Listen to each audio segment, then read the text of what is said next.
The award-winning 2010 film, 127 Hours, portrays the real-life experiences that outdoorsman Aron Ralston suffered when a boulder trapped his wrist against a stone wall, and the extreme measures he took to survive. In the end, Ralston rationed his food out, drank his own urine, and finally cut off his own hand in order to escape and return home. And for some of you, the self-amputation wasn't even the worst part of that statement. But for better or worse, drinking one's own urine has been shared enough as a survival tactic that there's even a slew of memes about that one time Bear Grylls did it. Which leaves me with a question. Is this really a survival technique? And what would it take to resort to that?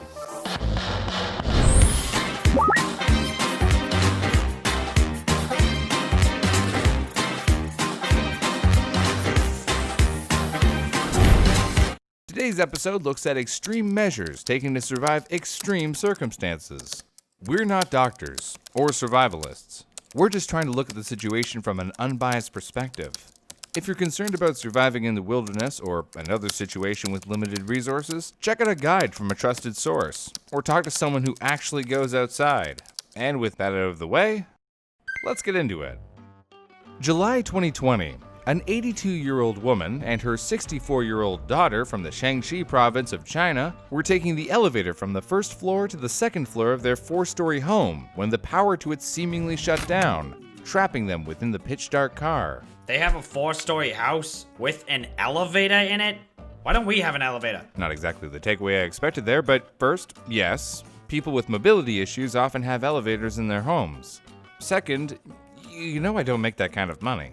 Trapped inside and without any way of getting help, the mother stood on her daughter's shoulders to break the lift's light and pulled out the iron wire inside to pry open the elevator's door. The two took turns breathing in fresh air until they were rescued a full 4 days and 3 nights. But wait, I know you can last a week without food, but isn't it only 3 days without water? Good catch, Chill. Yay! Humans need water.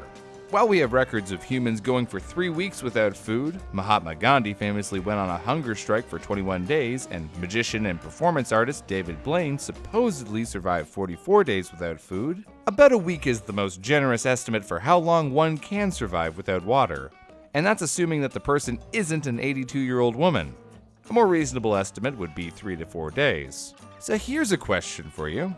How did these two manage to survive for 96 hours while locked in an elevator?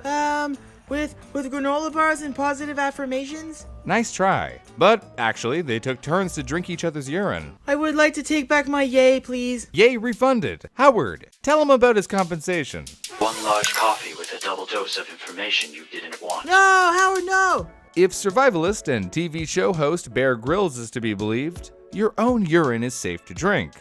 Though it was later advised against in his series Born Survivor, since urine contains toxins. Yet, drinking your own urine seems to be a common trope in survival stories. From 127 Hours to the tale of Rishi Khanal, who drank his own urine to survive being trapped in rubble from an earthquake. Or in the words of Dr. Yinei Ping, we know that urine is mostly water. Although it contains some toxins, it can still be used to temporarily sustain life. These fluids are vitally important. Without them, these two people could not have survived for so long. But is this just a survival technique, or is there more to it? Well, there is a certain historical context for drinking urine. You've got to be kidding me. I really wish I was. But no! According to the Smithsonian, urine was once a key ingredient in a number of cleaners, especially for the ammonia, and was even gargled to whiten teeth by the Romans. There is also amaroli, a Sanskrit term referring to a practice where one drinks the first urination of the day. Is it pronounced amaroli? I don't know. This episode's about drinking pee, and I'm trying to get through it as fast as we can. And in terms of chemical makeup, urine is both sterile and composed of about 95% water, according to Popular Science. Okay, first of all, ew. Yeah, ew! Second of all, I can't help but notice that there's a certain 5% that's not accounted for here. Very good, Grill. You're right. That other 5% is very important since it's the waste that our body's excretory system is getting rid of. Just like how a sewer may see mostly water flowing through it, our body expels waste along with water too. Some of the waste that our body removes this way includes chloride, sodium, potassium that your kidneys filter out.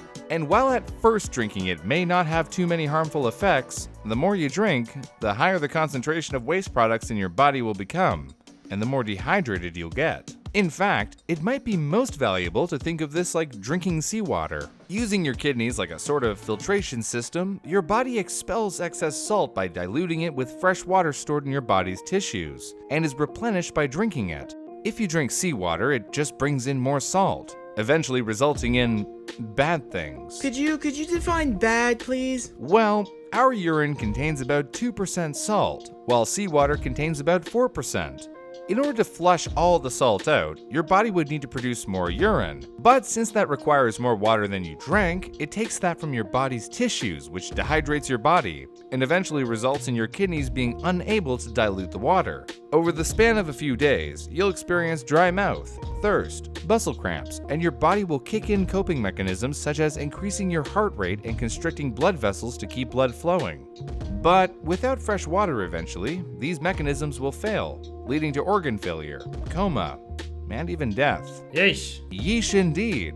Now, for the two women trapped in an elevator, it is possible that resorting to drinking their own waste saved their lives, as the doctors who treated them said. But it is important to note that, even as a last resort, drinking urine is generally ill-advised. The U.S. Army Field Manual's water procurement guidelines state that urine should never be substituted for water due to the toxins present and its 2% salt content, a belief that is echoed by Helen Andrews of the British Dietetic Association.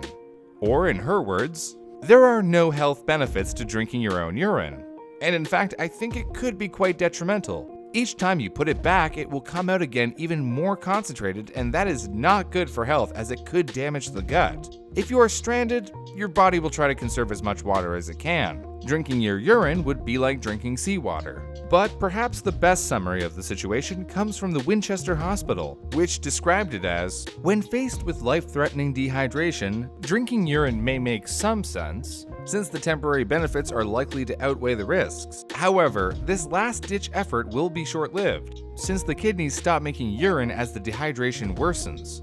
At the end of the day, the main takeaway should be that two women who suddenly found themselves trapped managed to survive and were rescued after prying open the doors wide enough for the daughter to climb out and call for help, even if they had to take steps that would be considered off-putting to get to that point. And while doctors and Bear Grylls have said that such measures can help you survive in extreme circumstances, I don't think anyone's in a real hurry to test that hypothesis.